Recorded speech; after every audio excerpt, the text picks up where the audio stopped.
Om Swastiastu, Assalamualaikum, Shalom, Nama Budaya, Salam Sejahtera bagi kita semua, Salam Kebajikan. Perkenalkan, nama saya Luputu Arya Andriani, perawat ahli pertama peserta latihan dasar CPNS Kementerian Kesehatan tahun 2022, golongan 3, angkatan 10C. Pada kesempatan ini, saya ingin menyampaikan isu kontemporer yang berada di instansi saya.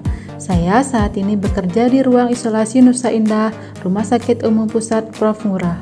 Untuk menentukan pelayanan prima, asuhan keperawatan di rumah sakit, pemberian informasi yang tepat dan benar sangat penting dari awal pasien datang sampai pasien pulang. Pemberian edukasi yang tidak optimal dapat disebabkan oleh beberapa faktor, yaitu kurangnya pengetahuan di awal masuk pasien dan keluarga, yang dapat dipengaruhi oleh rasa cemas pasien dan keluarga karena masuk rumah sakit di ruang isolasi. Rasa cemas ini dapat menurunkan kemampuan seseorang dalam jangka waktu pendek untuk menerima informasi. Faktor lain adalah kondisi di ruangan dengan jumlah perawat yang terbatas, sehingga pemberian informasi awal kurang optimal atau tidak lengkapnya edukasi yang diberikan, dan media edukasi yang kurang menarik. Dari penyebab-penyebab tersebut dapat berdampak pada ketidakpatuhan pada peraturan rumah sakit umumnya dan ruang isolasi pada khususnya. Ketidakpatuhan pada peraturan ruang isolasi, contohnya cuci tangan, tetap untuk menggunakan masker, membuang dahak pada tempatnya, dan penunggu pasien hanya diperbolehkan 1 orang selama perawatan dan tidak diizinkan untuk keluar masuk. Yang kedua, hal ini dapat berdampak pada resiko penularan penyakit, terutama COVID-19. Rasa cemas yang dialami pasien meningkat oleh karena ketidaktahuan akan rencana asuhan. Yang keempat, yang dapat berakibat komplain oleh pasien dan keluarga. Isu yang saya dapatkan adalah kurang optimalnya proses edukasi saat orientasi pasien baru di ruang isolasi Nusa Indah, kurangnya edukasi mengenai tindakan atau asuhan yang akan dilakukan kepada pasien selama perawatan di ruang isolasi Nusa Indah, dan kurangnya pemberian edukasi pasien pulang mencakup penggunaan obat, alat bantu yang dibawa pulang, dan aturan diet di ruang isolasi Nusa Indah.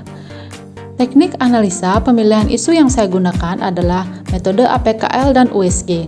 Dari ketiga isu yang saya angkat tadi, tiga-tiganya memenuhi syarat menggunakan teknik APKL. Dan untuk teknik USG, yang menjadi peringkat pertama adalah kurang optimalnya proses edukasi saat orientasi pasien baru di ruang Nusa Indah. Dari teknik analisa Fishbone, dari segi manusia, rasa cemas pasien dan keluarga karena masuk rumah sakit di ruang isolasi, kurangnya pemahaman pasien tentang peraturan rumah sakit terutama ruang isolasi, kurang fokusnya pasien dan keluarga dalam menerima informasi, dan kurangnya perhatian perawat pada pemberian orientasi pasien baru. Dari segi lingkungan, tidak kondusifnya pemberian KIE di ruangan tipe ward, tidak tersedianya ruang khusus untuk KIE, kondisi ruang isolasi yang mengakibatkan terpisahnya pemberian edukasi antara pasien dan keluarga, dan mobilitas perawat yang tinggi.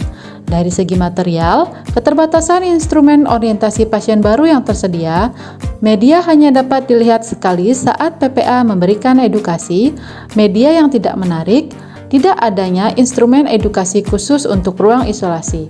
Dan dari segi metode, penyampaian orientasi pasien baru hanya dilakukan melalui ceramah, dan tatap muka hanya dapat dilakukan jika PPA menggunakan APD.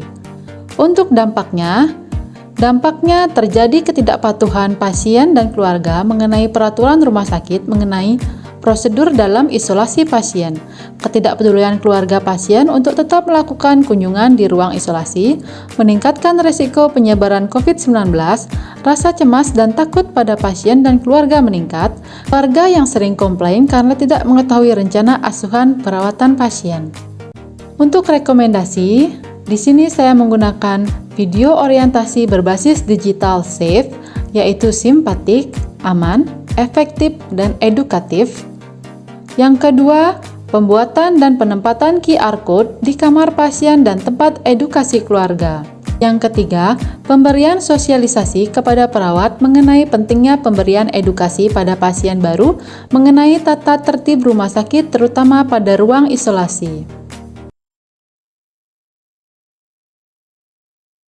Alternatif kegiatan yang pertama dengan melakukan konsultasi dengan penanggung jawab dan mentor tentang isu terkait dengan kurang optimalnya proses edukasi saat orientasi pasien baru di ruang isolasi Nusa Indah.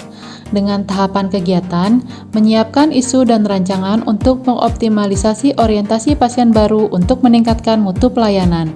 Di sini saya menyiapkan isu yang sudah saya susun dengan bertanggung jawab berdasarkan pada isu masalah yang terjadi pada pelayanan di ruangan, yaitu berorientasi pelayanan. Tahapan yang kedua yaitu mendiskusikan bersama mentor dan penanggung jawab ruangan. Di sini saya melakukan diskusi dengan ramah dan menghargai setiap masukan yang diberikan oleh mentor dan penanggung jawab untuk dapat mengembangkan kreativitas dan dapat melaksanakan tugas dengan baik. Alternatif kegiatan yang kedua yaitu merancang video orientasi SAFE dan QR Code untuk orientasi pasien baru di ruang Nusa Indah. Di sini berkaitan dengan Smart ASN dengan tahapan kegiatan yaitu yang pertama mengumpulkan materi untuk video orientasi SAFE berkoordinasi dengan penanggung jawab ruangan, isolasi, dan PPI. Di sini saya bertindak proaktif dalam mengumpulkan data dan bekerja sama dengan PPI untuk data orientasi khusus ruang isolasi yang menyesuaikan dengan situasi saat ini. Yang kedua, melakukan pengambilan gambar untuk mendukung materi video orientasi SAFE. Di sini, saya akan mengambil gambar menyesuaikan dengan sumber data yang tersedia secara efektif agar tidak mengganggu kegiatan pemberian pelayanan. Tahapan yang ketiga, melaksanakan koordinasi bersama tim PKRS untuk kelayakan video orientasi SAFE. Di sini saya melakukan janji temu dengan ramah, sopan dan santun, berkolaborasi untuk mendapatkan masukan dan perbaikan untuk inovasi baru. Alternatif kegiatan yang ketiga yaitu pensosialisasian penggunaan video orientasi SAFE dengan penempatan QR Code di setiap kamar pasien dan tempat KIE keluarga. Dengan tahapan yang pertama yaitu melakukan uji coba penggunaan video orientasi SAFE melalui scan QR Code. Di sini saya menyelesaikan rancangan aktualisasi dengan disiplin dan bertanggung jawab. Tahapan yang kedua yaitu melakukan sosialisasi penggunaan video orientasi SAFE melalui scan QR Code pada sejawat di ruangan. Di sini saya memberikan sosialisasi kepada sejawat dengan ramah dan cekatan dan meminta kerjasamanya agar dapat menggunakan video orientasi SAFE untuk meningkatkan mutu pelayanan. Tahapan yang ketiga yaitu pelaksanaan penggunaan video orientasi SAFE melalui scan QR Code pada pasien dan keluarga. Di sini saya memberikan sosialisasi kepada pasien dan keluarga dengan ramah dan cekatan dan meminta kerjasamanya agar dapat menggunakan video orientasi SAFE untuk meningkatkan mutu pelayanan.